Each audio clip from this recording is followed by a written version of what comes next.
The street you grow up on can be a very important factor for what happens later in your life. I was very fortunate. I grew up on a street full of kids.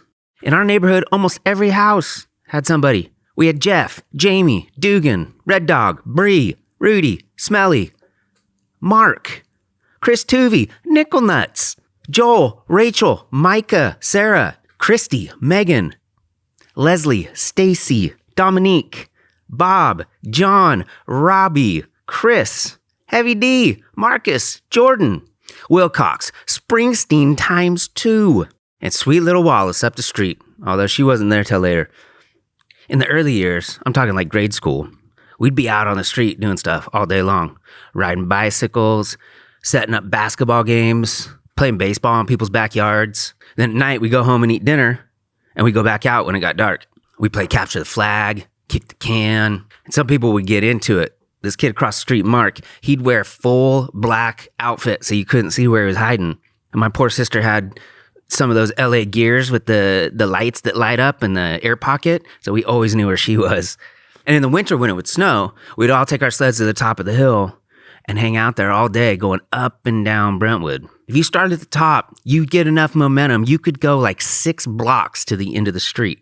And so one of these winters when I was in 6th grade, we're up there sledding. All the neighborhood kids, including this beautiful girl that was in my grade. She's a cute little blondie, and her face was unblemished. I don't think this girl's ever had a pimple in her life. Her skin, her complexion, everything was perfect. I couldn't stop thinking about her. And this, my friends, was back in the early days. You remember, when things were pure, before you knew what jerking off was. The ultimate was kissing somebody. You'd see it on all your sitcoms on 90s TV, and you hear it on the radio. I never kissed somebody before, and I didn't think she had either. And I thought maybe we could be each other's first. And that's the thing about kissing, is you need another person to practice and get better at it. I didn't have anybody to practice with. The only place I could do it was in the bathroom when I was taking a shower, on the shower wall. The shower wall is really flat. It don't kiss back. But I got enough courage one day when we were out there sledding up at the top of the hill. I figured I was going to ask her. We were up there for hours. I went back home, ate some lunch, came back out. So nervous, so awkward, just scheming on how I'm going to try to kiss this beautiful girl. It's the end of the day. We make the last run. I know she's going home. So I catch up to her and I'm walking with her. I'm like, this is it, dude. You got to do it. So as she's about to cross the street to go to her house, I stop and I look at her and I say, hey, can I kiss you? And she pauses for what felt like a year and looks at me and nervously goes, yeah, I guess if you were older. I was crushed. So I walked back home. I wouldn't get another chance for like a year. So there was a lot of practicing on that shower wall. And then it all came together in the back of a movie theater in the Dalles, Oregon. We were watching Harriet the Spy. And I'm sitting next to and we're holding hands and everybody's all sweaty and awkward and weird.